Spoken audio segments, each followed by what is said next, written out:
Дорогі українці і українки, сьогодні наші рятувальники боролись з наслідками російського удару по Полтавщині, по Кременчуку. Це був комбінований удар, абсолютно підло продуманий саме проти нашої цивільної інфраструктури, енергетичної інфраструктури. Росіяни застосували в цьому ударі різні типи ракет: крилаті, балістичні, аеробалістичні.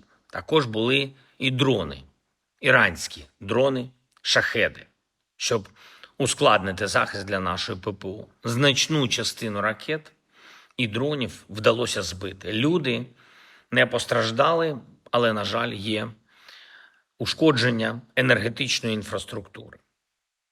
І це російський плювок в усе, що намагається зробити міжнародна спільнота, щоб зупинити цю війну. І якраз після розмови Путіна з Трампом, після того, як американці просили нас не бити по російських енергетичних об'єктах, і тоді, коли сам Путін намагається зобразити з себе посередника для Близького Сходу та намагається хоч якось допомогти своїм спільникам в Тегерані. Це все настільки цинічно.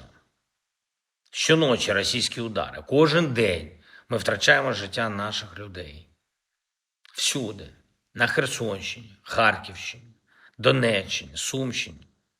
Через російські обстріли, через цю війну, яка давно вже могла б закінчитись, якби світ реагував на Росію принципово та не купувався б на російські маніпуляції та брехню.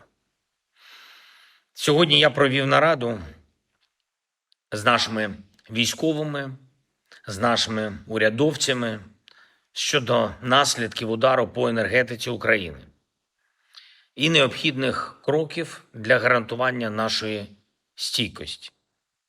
Визначили конкретні завдання міністру енергетики, Міністерству оборони, військовим та Службі безпеки України.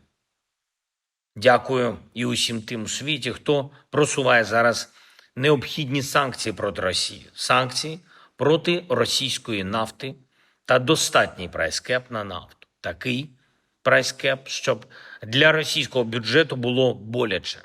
Без цього Путін так і надалі ігноруватиме все, що робить світ заради миру. Йому особисто мир не потрібен, він сам по собі війна. І лише реальний дефіцит грошей може переконати Росію бути безпечніше для сусідів. Ще кілька речей. Міністерство закордонних справ України з'ясовує дані про наших громадян на території Ізраїлю, на території Ірану. Я чекаю на доповідь. На жаль, є загиблі серед українців в Ізраїлі. За попередніми даними, 5 громадян України, із них 3 дітей. Є і інші цивільні жертви. Мої співчуття усім рідним та близьким. Сподіваємось, що загроза минеться якнайшвидше. І хочу відзначити наших працівників ДСНС України, саме тих, які відзначились в ліквідації наслідків російських ударів по енергетиці. ДСНС України на Полтавщині.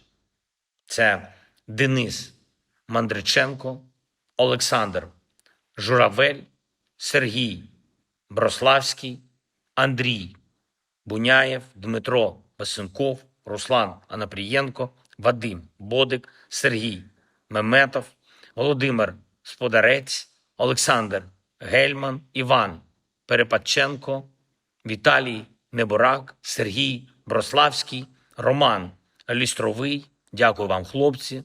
І також працівники ДСНС України у Черкаській області, які допомагали на Полтавщині. Олександр Бабічев, Вадим Литвин. Дякую всім, хто працює заради України, хто працює заради українців. Дякую кожному, хто захищає нашу державу. Слава Україні!